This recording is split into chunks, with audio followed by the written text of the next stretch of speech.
네, 이번엔 임주혜 변호사, 박성배 변호사와 함께 오늘 나온 법원의 판단을 자세히 분석해 보겠습니다. 두 분 어서 오십시오. 안녕하십니까? 안녕하세요. 네, 오늘 공직선거법 위반 사건 항소심에서 이재명 대표가 무죄를 선고받았습니다. 일단 1심 판결이 뒤집혔어요.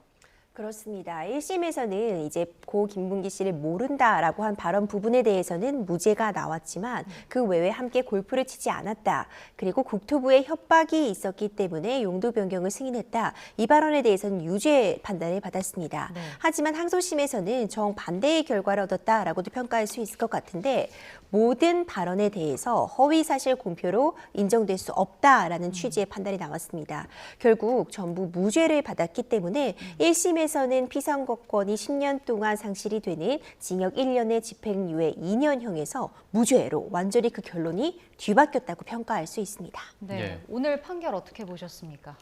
같은 자료를 두고도 1심과 항소심의 판단이 사뭇 달랐는데 실무상으로도 흔한 일은 아닙니다만 추가된 증거가 없거나 오히려 피고인 측에 불리한 자료가 현출됨에도 불구하고 같은 자료를 두고도 1심과 항소심의 판단이 다를 수 있음을 다시 한번 확인한 판결로 볼 수 있을 것 같습니다.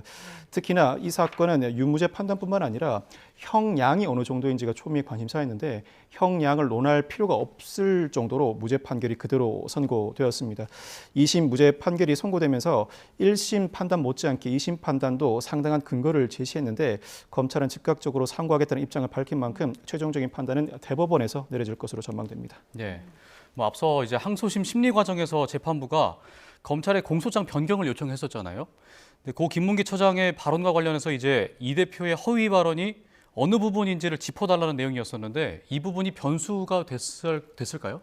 이렇게 공소장 변경이 있었을 때 사실 여러 가지 해석이 가능했습니다. 그러니까 1심에서 어쨌든 유죄가 나왔는데 이 유죄가 나온 부분에 대해서 확신이 안 서서 공소장 변경을 요청한 것이다라는 추측도 있었고요. 그것이 아니라 유죄의 심증을 이제 확고히 하기 위해서 공소장 변경을 한 것이다 이런 얘기가 나왔는데 결국 이것도 역시 결과론적인 해석이 되겠지만 오늘 있은 이 결론을 보자면 아마도 이 항소심 재판부에서는 유죄의 확신을 가지지 못했기 때문에 한 번 더 검찰 측에 이 부분을 명확히 하라는 기회를 준 것이 아닌가 이렇게 추측이 가능합니다. 원래 공소장에는 그러니까 이 발언들이 그냥 나열이 되어 있었다면은 이 공소장 변경을 통해서 해당 발언들이 좀 유형화되어서 구체적으로 이 허위 발언이 어떤 유형에 들어가는지를 기재하는 방식으로 변경이 되었다고 볼 수 있었는데요. 이런 시도에도 불구하고 고 김문기 처장을 이제 모른다. 그리고 골프를 치지 않았다. 이 국토부에 어떤 협박이 있었다. 이 취지의 발언 모두에 대해서 허위 사실로 볼 수 없다. 이것은 어찌 보자면 주관적인 인지의 영역이지 사실의 공표라고 볼 수 없다는 취지에서 무죄 판단을 받게 되었습니다. 예. 네. 보통 이 공소장 변경을 재판부가 요청하는 경우가 흔한 경우인가요? 공소장 변경을 요청하는 경우는 흔히 있습니다. 보통 공소장 변경을 요청할 때는 유무죄와 무관하게 유죄 판단이 이루어져야 하는 사건으로 보이는데 공소사실이 정리되지 않았을 때 재차 공소사실 정리를 요청하는 경우도 있고 공소사실 자체로 혐의가 입증되기 곤란하다. 검찰이 주장하는 바는 비교적 명확한데 공소사실로 그 주장을 충분히 설명하지 못하는 경우에는 공소사실을 재정리해야 판단할 수 있으니 공소사실 재정리를 요청하는 경우가 있습니다. 공소사실 정리 요청 자체를 유무죄 판단의 예단으로는 볼 수 없습니다만 이 사건의 경우에는 이미 1심에서 김문기 전 처장을 몰랐다 등의 발언에 대해서는 무죄가 선고된 상황이었습니다. 네. 몰랐다는 발언이 공직선거법상 허위사실 공표에 해당하는 일정한 행위에 관한 사실 설명 가치가 있는지 한 번 더 평가하고 그 내역에 따라서 공소사실을 정리해달라는 요청을 한 것인데 1심 무죄 판결에 대해서 재판부가 검찰에 한 번 더 기회를 준 것이라고 할 수 있습니다. 그럼에도 불구하고 검찰이 공소사실을 변경했지만 재판부 설득에는 결과적으로 실패한 셈입니다. 네. 일단 이재명 대표 공직선거법 위반 사건 2심 쟁점을 보면 크게 두 가지였습니다. 김문기 전 차장 관련 그리고 백현동 관련 발언이었는데 이 부분도 한 번 더 짚어주시죠. 그렇습니다. 먼저 좀 나눠보자면 고 김문기 처장에 대해서 알았다, 알지 못했다. 그 발언을 좀 정리해 볼 필요가 있을 것 같습니다. 네. 이번에 공소장 변경을 통해서 조금 더 구체화해서 이 진술을 나누게 되었는데요. 그러니까 시장 시절에는 알지 못했다는 그런 취지의 공소사실 하나, 네. 그리고 도지사 이후에 이런 분쟁이 불거지는 과정에서야 내가 이 고 김문기 처장의 존재를 확인했고 그 이후에는 다수 전화 통화를 했다. 이렇게 좀 분리되는 사실관계를 볼 수 있는데 이번 재판 재판부에서는 이 모든 부분과 관련해서 이것은 인지의 영역, 내가 아는가 모르는가의 영역이다라고 보아서 이것은 허위 사실이 공표가 될 수 없다고 보았습니다. 교유행위라는 단어가 또 이제 등장을 하게 되는데 네. 어떤 교류가 있었는가, 같이 어떤 친분 관계를 유지해 왔는가 이런 부분에 대해서 명확하게 밝힌 바가 없다는 부분을 좀 강조했다고 보여집니다. 그렇기 때문에 어떤 구체적 사실에 대한 적시가 있었던 것이 아니라 오히려 인지의 영역, 내가 아는가 모르는가의 영역에 불과하기 때문에 이 부분을 유죄로서 인정할 만한 그런 증거가 확보되지 못했다고 보아서 무죄, 모두 이 고 김문기 씨와 관련된 발언들에 대해서 무죄가 내려졌습니다. 예. 백현동 관련 발언에 대해서도 한번 조금 정리를 해주실까요? 그렇죠. 이제 백현동 관련된 발언이라고 보자면 결국 쟁점이 되는 부분이 과연 국토부에 협박이 있었는가? 이 부분이 쟁점이 됩니다. 네. 국토부에 협박이 있었는가 이 부분과 관련해서 1심에서는 유죄 판단이 내려졌는데 국토부에서 보낸 공문 등이 증거로서 제시가 되었습니다. 해당 공문을 보자면 어떤 협박이 있었다기보다는 이 성남시의 재량에 따라 판단할 수 있다는 내용이 담겨 있었고 그리고 이제 1심에서도 23명의 증인 신문이 있었지만 구체적으로 국토부에 협박이 있었다거나 그런 협박 때문에 어떤 의사결정을 하는 것을 보았다는 그런 내용들을 확인을 하지 못했기 때문에 이 부분에 대해서 이것은 허위사실 발언이다. 유죄가 내려졌지만 항소심 재판부의 판단은 달랐습니다. 먼저 국토부에서 3차례 성남시에 공문을 보냈는데 이 공문에 어떤 근거가 되는 법 조문이 담겨 있었기 때문에 네. 어찌 보자면 이대로 행해야 된다는 그런 압박을 충분히 느낄 수 있었던 그런 상황들을 좀 감안을 했다고 보고요. 예. 협박이라는 표현이 물론 어떤 압박감을 느끼는 상황에서 결정을 한 것이다라는 표현상에 좀 오류에 불과하다는 이재명 대표 측의 주장을 좀 받아들여진 것이라고 보고 전체적인 발언의 취지를 봤을 때 이것이 결국 주관적인 어떤 내가 느끼는 바에 대한 표현에 불과했지 어떤 사실에 대한 부분, 특히 허위의 사실을 적시한 것이라고는 볼 수 없다고 보아서 결국 이 부분, 이 국토부의 협박 때문에 용도 변경을 할 수밖에 없었다는 취지의 발언도 허위 사실 적시가 아니라고 보았습니다. 예, 이렇게 크게 두 가지 핵심 쟁점이 있었는데 먼저 고 김문기 처장 관련 발언부터 한번 정리를 해보겠습니다. 법원이 해당 발언이 모두 허위 사실 공표가 아니라는 결론을 내렸는데 판단 근거가 따로 있습니까? 김문기 관련 발언은 크게 3가지로 나뉩니다. 성남시장 재직 당시에 김문기 전 차장을 몰랐다. 경기도지사에 당선되고 공직선거법 위반으로 기소된 이후에야 김문기 전 차장을 알게 되었다. 나아가 해외 출장 중 김문기 전 차장과 골프를 치지 않았다는 발언으로 나뉩니다. 앞선 2개의 발언에 대해서는 1심에서 이미 무죄 판결이 선고된 상황이었고 예. 마지막 발언에 대해서만 1심에서 유죄가 선고된 상황이었습니다. 공직선거법상 허위사실 공표로 처벌되기 위해서는 단순히 거짓말을 하는 수준으로는 처벌되지 않습니다. 이 당선될 목적으로 직업, 경력, 재산, 행위 등에 관해서 허위사실을 공표해야 하는데 즉 사실 공표가 있고 그 공표된 사실이 허위에 해당하여야 처벌할 수 있습니다. 네. 여기서 행위에 관한 어떠한 사실 공표가 있어야 하는데 몰랐다는 발언은 아직까지 인식 수준에 그칩니다. 이 몰랐다는 발언이 구체적인 개인적, 업무적 교유 행위를 지칭하는 수준에 이르는지를 재판부가 검찰에 성명을 하였다고 볼 수 있습니다. 예. 즉 몰랐다는 발언이 언제 어디서 이러한 교류 행위가 있었음에도 불구하고 이러한 교류 행위가 없었다는 취지의 설명 가치가 있는지 다시 한번 밝혀보라고 촉구를 했는데 그 정도 수준, 즉 행위와 관련된 일정한 사실 공표에 이르지 않은 상황이라 이에 대해서는 인식 수준에 그치는 상황이라 허위사실 공표 혐의로 처벌할 수 없다는 항소심 판단이 그대로 나왔습니다. 뿐만 아니라 1심에서 이미 유죄 판단이 나왔던 김문기 전 차장과 해외 출장 중 골프를 치지 않았다는 발언은 네. 사실 공표에 해당하지 않는다는 취지로 항소심에서 무죄 판결이 선고되었습니다. 예. 이재명 대표의 발언은 김문기 전 차장과 해외 출장 중 골프를 안 쳤다는 발언이 아니다. 1심 재판부는 당시 이재명 대표가 방송에 나와서 한 발언들의 요지가 김문기 전 차장과 해외 출장 중 골프를 치지 않았다로 요약할 수 있다고 판단한 반면에 항소심 재판부는 그 요약에 동의하지 않았습니다. 당시 발언의 취지는 제가 김 전 차장과 골프를 친 것처럼 국민의힘이 전체 일행 중 일부를 떼서 사진을 보여줬던데 조작한 것이다. 즉 당시 대장동 사건과 관련해 여러 정치적 공세나 날선 반응이 오고 가고 있는 상황에서 국민의힘이 김문기 전 차장과 자신의 교유 관계를 특별히 부각해서 보이기 위해서 일부 사진을 부각했던 사정을 설명하는 과정이었지 명시적으로 내가 김문기 전 차장과 해외 출장 중 골프를 치지 않았다는 발언을 한 바가 없다. 그렇다면 이 발언 자체를 하지 않았으므로 사실 공표가 아니고 나아가서 사실 공표가 아니니 허위인지 여부를 판단할 필요조차 없다는 이유로 1심에서 유죄가 선고되었던 이 부분조차도 항소심은 무죄로 선고했습니다. 예. 네. 일단 지금 세 갈래로 나눠진 거에 대해서 좀 하나씩 설명을 해주셨는데, 그러니까 결국 김문기 전 처장을 몰랐다라고 한 발언을 보면 2심 재판부가 이 부분 무죄로 본 거였고, 앞서 검찰은 이제 이 대표가 김 전 처장과의 교유 관계를 부인해서 이게 허위 사실에 해당한다라고 봤던 거잖아요.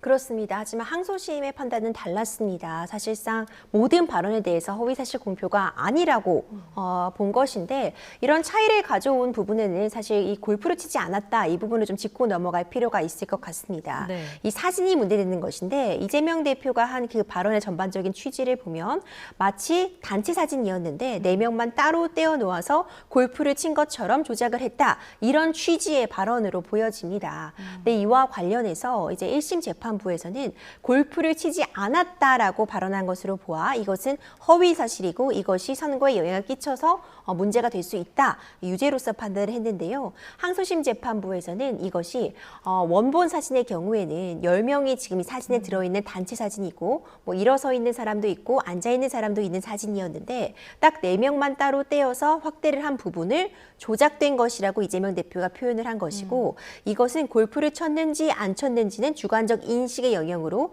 이재명 대표가 주장하는 것처럼 당시에 기억이 나지 않았다, 인식의 영역이다라는 부분을 받아들여줬다고 보고요. 네. 결국 이 10명이 있는 사진에 4명만 따로 떼낸 부분을 조작했다고 표현한 것을 인정해준 취지의 이 항소심 재판부의 의견이기 때문에 결국 이 부분도 무죄가 선고가 되었습니다. 그러니까 예. 결국에는 그럼 호주 출장 중에 찍었던 그 사진이 골프를 쳤다는 사실을 뒷받침할 수는 없다라는 건가요?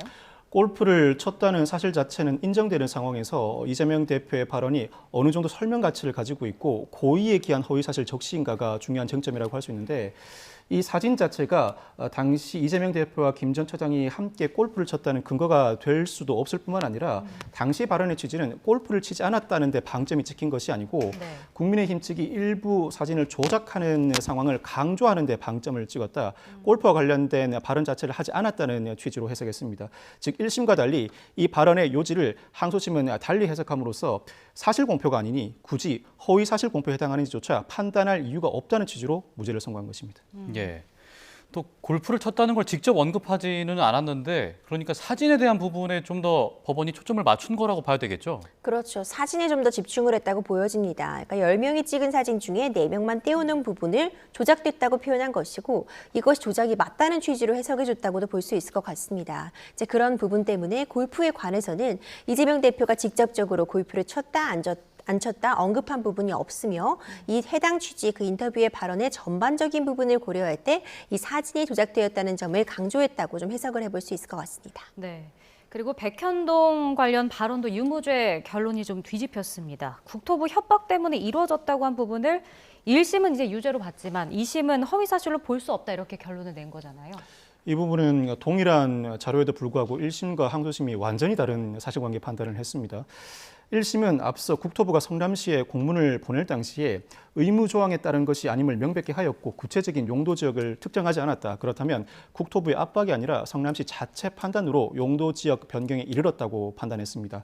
그럼에도 불구하고 항소심은 국토부가 성남시에 3차례에 걸쳐서 용도 변경 요청 공문을 보내는데 법률상 근거를 명시하였고, 특히 당시 이재명 대표는 국정감사 당시에 질문을 받고 답변을 하는 과정이었는데, 답변하는 과정에서 자의가 아닌 타인에 의한 어쩔 수 없는 용도 변경 지역이었다. 즉 법률상 요구에 어쩔 수 없이 응할 수밖에 없었다는 취지의 발언으로 해석되고, 그렇다면 국토부가 법률상 근거를 명시해서 요구해오고 성남시가 이를 받아들였다고 못 볼 바 아니어서 허위사실 적시가 아니라고 판단했습니다. 뿐만 아니라 당시 이재명 대표가 이와 같은 발언을 하면서 직무유기나 협박도 거론하였는데, 주된 사실이 허위 사실이 아닌 이상 직무유기나 협박과 같은 발언은 일종의 과장에 불과하지, 이를 두고 전체적인 취지를 달리하는 허위사실 적시로 볼 수 없다는 취지로 무죄 판결을 선고했습니다. 지금 말씀해 주신 그 국토부 협박 발언과 관련해서 검찰 측이 아닌 이 대표가 신청한 증인이 그 국토부로부터 협박을 받은 사실이 없다고 법정에서 증언을 했었는데,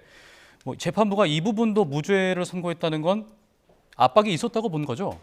그렇죠. 재판부에서는 압박을 느낄 만한 상황들이 있었다는 부분을 증인의 증언뿐만 아니라 여러 가지 현출된 그런 증거들이 있기 때문에 전체적으로 보아 압박을 개인적인 관점에서 주관적으로 느낄 수 있었다는 점에 좀 방점을 둔 것 같습니다.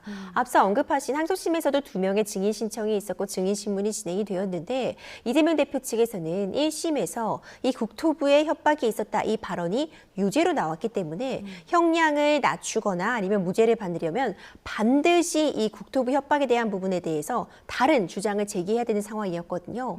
증인 신청이 있었습니다. 결국 국토부의 협박을 들었다거나 내지는 국토부의 협박이 있었던 걸 보았다라는 취지의 증언을 얻기 위함이었는데 전체적인 내용을 놓고 보자면 사실상 이재명 대표 측에게 그렇게 유리한 증언이 나오진 않았습니다. 예. 하지만 이 해당 증언의 존재와는 별개로 재판부에서는 이미 현출된 자료들, 국토부에서 보낸 공문들 이런 부분들을 봤을 때 공문에 이미 변경을 위해 근거가 되는 그런 조문들, 법 조문들이 명시가 되어 있었고 여러 가지 상황들을 고려했을 때 이재명 대표 입장에서는 압박감을 느꼈다라고 할 수 있겠다라는 취지로 인정을 해줬다고 평가할 수 있습니다. 네. 재판부가 이제 다소 과장이 있거나 좀 차이가 있을 수는 있더라도 허위로 볼 수 없는 게 이제 대법원 판례다라고 했는데 이 판례라는 게 어떤 걸 의미하는 걸까요? 앞서 이재명 대표가 대법원 판단까지 가게 된 공직선거법 위반 사건의 판례를 일컫는 것으로 보입니다. 물론 그 사안은 이 사안과는 결을 일부 달리합니다. 그 사안의 경우에는 후보자 간 토론회 과정에서 나온 발언이라 즉각적인 질문과 답변이 오고 가는 상황이었습니다. 특히 선거운동의 자유를 보장해야 하는 상황이다 보니 처벌 가능성이 낮게 점쳐졌지만 그럼에도 불구하고 항소심까지 유죄가 선고되었다가 대법원에서 파기환송으로 결국 무죄가 선고된 판례였습니다. 당시에도 사실 공표인지 의견 표명인지 엇갈릴 때에는 피고인에게 유리하게 의견 표명으로 보아야 한다는 판시 내용이 포함된 바가 있는데 공직선거법상 허위사실 공표 혐의로 처벌하기 위해서는 무엇보다 사실 공표여야 합니다. 그런데 이 백현동 관련 발언에서 이재명 대표는 법률상 요구에 어쩔 수 없이 응하였다는 취지의 발언을 했다고 항소심이 판단했는데 어쩔 수 없이라는 부분은 일종의 압박감을 느꼈다는 표현으로 해석할 수 있다. 어쩔 수 없이라는 표현은 자신의 의견 표명에 불과하다는 판시를 했습니다. 네. 즉 이를 사실 공표로도 볼 수 있고 의견 표명으로도 볼 수 있다면 피고인에게 유리하게 의견 표명으로 보는 것이 합당하다는 사전 대법원 판례가 존재하는 이상 이 판례를 그대로 인용해서 의견 표명으로 보고 사실 공표가 아니니 더 나아가서 허위사실로 볼 수 없을 뿐만 아니라 애초에 유무죄 판단을 할 필요조차 없었다는 취지의 항소심 판단입니다. 그러면 증인의 증언보다 피고인 중심적으로 재판부가 판단을 했다는 해석으로 이해도 되는 겁니까? 사실 이 사건 1심에서는 국토부 성남시 직원이 증인으로 출석해서 이재명 대표에게 불리한 진술을 한 바 있고 항소심에서는 이미 1심에서 다수의 증인들이 증언을 한 바 있는 상황이라 식품연구원 직원이 추가로 출석해서 역시 이재명 대표에게 불리한 증언을 한 바 있습니다. 네. 증인 신문이 항소심에서는 활발하게 이루어지지 않았는데 항소심은 속심이라 1심의 증언 내용을 그대로 인용해야 하는 입장입니다. 여러 증인들이 나와서 관련 증언을 했지만 사실 검찰 공소사실에 부합하는 듯한 증언을 하고 이재명 대표에게는 불리한 증언을 했음에도 불구하고 항소심이 무죄 판결을 선고했다는 의미는 무엇보다도 여타 증인들의 증언에도 불구하고 당시 이재명 대표의 발언이 전체적인 취지가 허위사실이 아니고 일부 직무유기나 협박에 해당하지 않는다는 증인들의 증언에도 불구하고 이는 이재명 대표의 개인적인 감정이나 의견 표명에 불과하다. 그 부분이 허위라고 하더라도 즉 제3자가 볼 때는 그 정도 압박감을 느끼지 않았다고 평가할 수 있을지언정 이재명 대표 스스로가 그렇게 느끼고 어쩔 수 없이 응했다는 자신의 개인적 감정 내지는 의견 표명을 했다면 이는 허위사실 공표가 아니니 법리적으로 무죄 판단을 할 수밖에 없다는 취지로 읽힙니다. 예. 오늘 재판이 끝나고 이재명 대표가 진실과 정의에 기반해서 제대로 된 판결을 해주신 재판부에 감사하다라고 밝혔습니다. 그러면서 사필 규정 아니겠냐 이런 입장을 밝혔는데 어떻게 좀 들으셨습니까? 이재명 대표 입장에선 당연히 사필 규정이라고 평가할 수 있겠죠. 그리고 재판부의 판단에 당연히 지금 가장 만족할 수밖에 없는 상황이기 때문에 이런 평가를 내놓았다 이렇게 보고요. 네. 아마 사필 규정이라고 했던 건 이재명 대표가 계속 주장해 오고 있었죠. 이런 발언들의 전체적인 취지를 보자면은 검찰이 너무 확대해서 해석한 것이다. 내지는 이것이 허위의 사실이 아닐 뿐만 아니라 내가 제대로 기억이 나지 않는 부분을 기억이 나지 않는다고 표현한 것인데 이게 문제될 수가 없다. 이런 인지의 영역이라는 측면을 강조해 왔고요. 국토부의 협박과 관련한 발언은 협박이라는 표현 자체가 좀 서툴고 잘못된 측면이 있을 수 있지만 압박을 느꼈다. 어쩔 수 없이 진행한 것이다라는 주관적인 영역이다라는 주장을 해왔는데 사실상 이재명 대표 측에서 주장해온 모든 부분이 바닥 받아들여졌다고 봅니다. 물론 일부 국정감사에서 행한 발언 같은 경우에는 공직선거법 위반 대상이 되지 않는다. 이런 주장에 대해서는 당연히 공직선거법 위반의 판단 대상이 될 수 있다. 이런 판단도 재판부에서 내린 바가 있지만 결국 결론을 놓고 보자면 이재명 대표에게 가장 유리한 원하는 결과를 얻었기 때문에 당연히 또 이런 논평도 남기지 않았을까 싶습니다. 예. 이재명 대표 본인은 이 검찰, 이 재판부의 결정에 대해서 사필 규정이라고 이야기를 했는데 여권에서는 대법원에서 파기환송이 될 거다 이렇게 이야기를 했습니다. 파기환송이 어떤 건가요? 대법원에서 심리를 해본 결과 항소심의 판단이 법리 오해나 사실관계 오인에 기인할 때에는 위법이므로 파기하고 적은 수이긴 합니다만 대법원이 스스로 판단하는 경우도 있습니다. 이때는 파기 자판이라고 하는데 통상은 파기한 이후에 항소심에 다시 판단을 해보라고 환송을 합니다. 이를 파기 환송이라고 일컫습니다. 만약 대법원이 항소심 판단을 틀렸다고 판단해서 파기 환송하게 되면 그 항소심 재판부가 아니라 동일 법원의 다른 항소심 재판부의 사건이 배당되고 이 항소심 재판부는 대법원의 판결 취지에 따라 그대로 재판을 다시 진행해야 합니다. 물론 대법원이 이미 파기 환송을 했다고 하더라도 대법원의 그 판결 취지대로만 그 항소심이 판결을 유지한다면 기속력에 반하지 않는데 그럼에도 불구하고 대법원 판결 취지에도 불구하고 항소심이 기존과 동일한 판단을 하는 경우도 종종 있습니다. 그렇지만 통상은 대법원이 파기 환송을 하게 되면 항소심은 기존 결론을 뒤집는 경우가 대부분입니다. 재판을 진행하는 과정에서 만약 항소심이 그 판결을 그대로 유지하든 뒤집든 검찰과 피고인은 다시 한번 상고할 수 있는데 이를 재상고라고 합니다. 이 사건은 그 특성상 검찰과 이재명 대표가 끝까지 다툼을 이어나갈 것으로 보여서 대법원에 상고를 한 이후에 파기환송이 된다고 하더라도 항소심 재판을 거쳐서 재상고까지 이를 가능성이 상당히 높습니다. 네.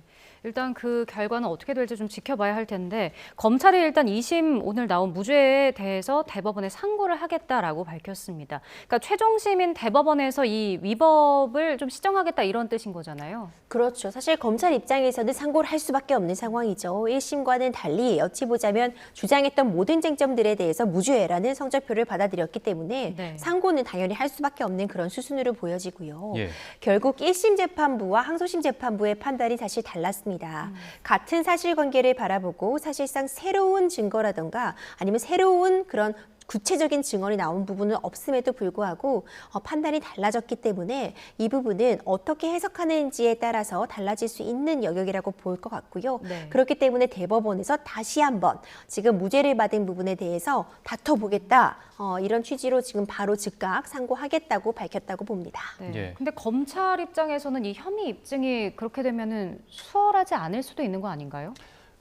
대법원은 사실심이 아닙니다. 추가로 증거를 제출하지도 못합니다. 항소심 판단이 옳았는지 틀렸는지만 판단하는 절차가 대법원 판결이다 보니 대법원에 상고하는 검찰이든 피고인이든 기존의 항소심까지 제출되었던 각종 서류와 증인들의 증언을 바탕으로 항소심 판단이 잘못되었다는 취지의 주장을 하는 것이 대법원 판결 선고례라고 할 수 있습니다. 예. 즉 검찰 입장에서는 어차피 추가 증거도 제출하지 못하는 상황이라 이미 현출되어 있는 증거를 바탕으로 판단해 볼 때 충분히 유죄가 선고될 만한데 무죄가 선고되었으니 사실 오인 또는 법리 오해를 이유로 대법원에 상고를 할 것이고 이미 1심에서 유죄 판결이 선고된 상황에서 항소심에서 무죄 판결이 선고된 경우 검찰이 이를 포기하고 상고를 하지 않는 경우는 없다고 봐도 무방합니다. 네. 1심에서 유죄 판결이 선고된 이상 일부 근거는 갖추었다고 볼 여지가 충분한 상황이라 검찰은 1심 판결을 인용하면서도 2심 재판 진행 과정에서도 추가로 법정에선 증인의 증언뿐만 아니라 여타 사실조회 회신 각종 자료를 통해 볼 때 항소심 판결을 공격하는 형태로 사실 오인과 법리 오해를 주장할 것으로 보이고 네. 대법원은 항소심 판결이 검찰의 공격을 기반으로 해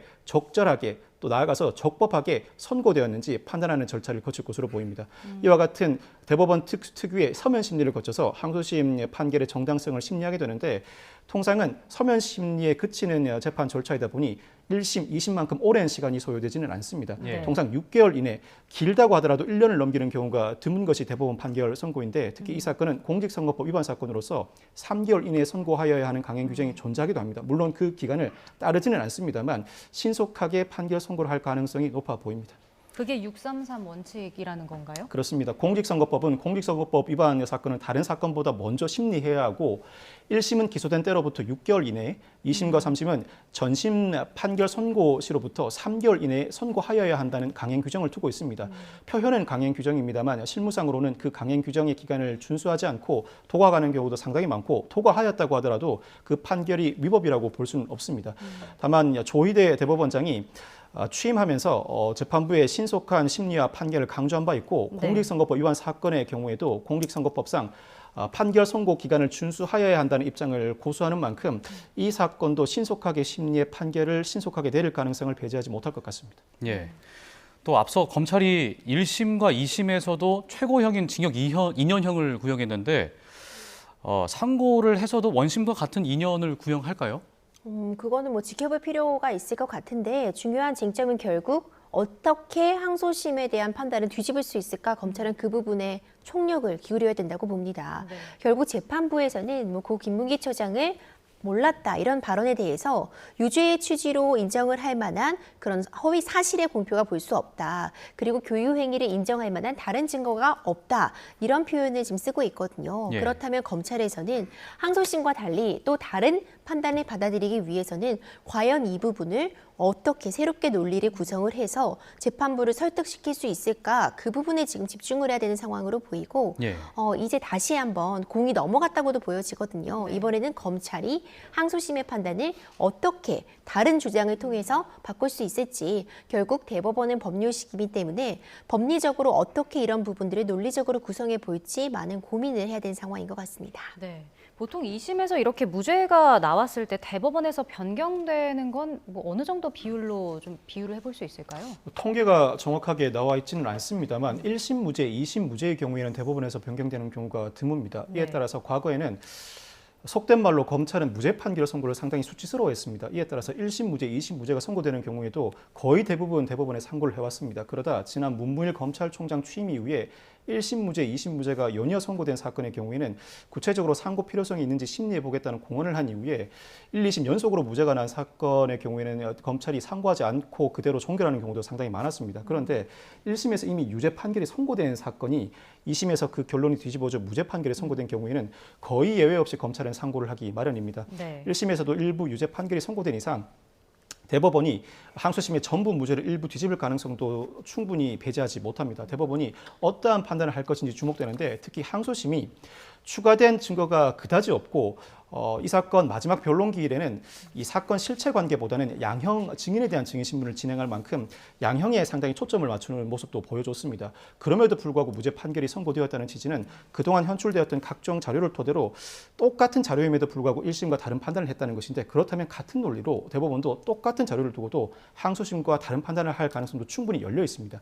아직까지 대법원 판단이 항소심과 같을 것이라고 예단하기는 일러 보입니다.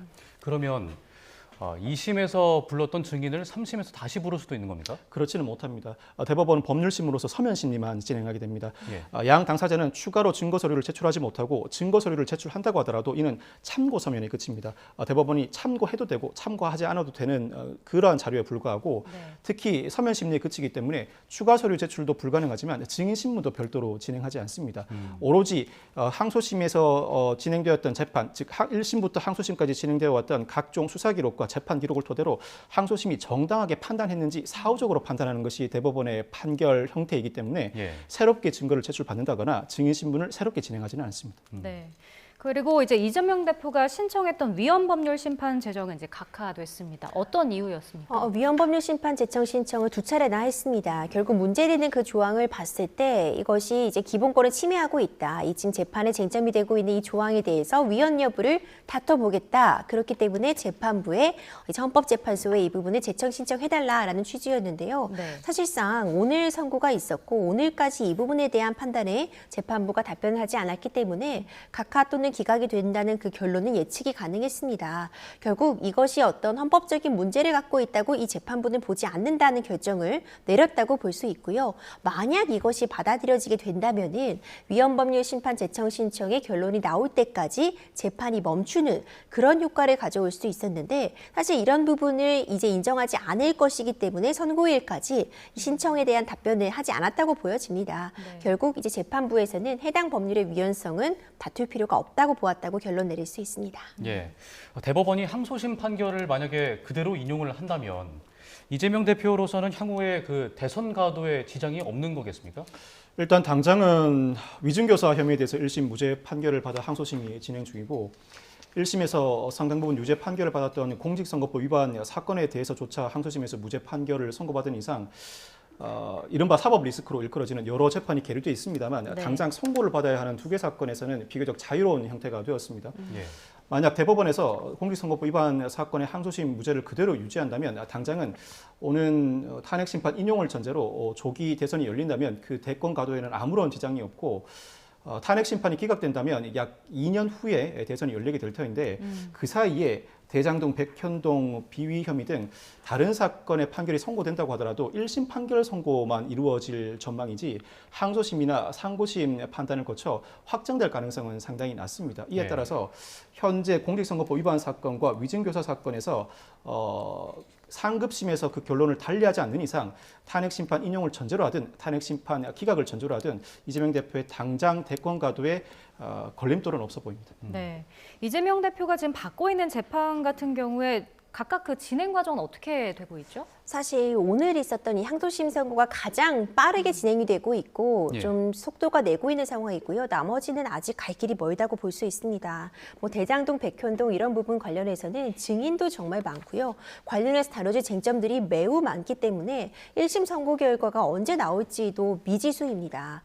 이제 위증교사 같은 부분은 이제 1심에서 무죄를 받았기 때문에 항소심 진행 과정을 기다리고 있는데 여러 개, 뭐 8가지 혐의에 대해서 뭐 5개의 재판이 진행 중이다. 지금 이렇게 보통 정리를 하고 있는데 어떤 이 대선 전까지 만약 대선이 조기에 치러지게 된다면 그 전까지 결론이 나기는 사실상 뭐 불가능한 상황이고요. 예. 이 여러 가지 쟁점들에 대해서 최종적으로 대법원 판단까지 받는다면 그 시간은 정말 상당 부분 소요될 수밖에 없다 이렇게 보여집니다. 예.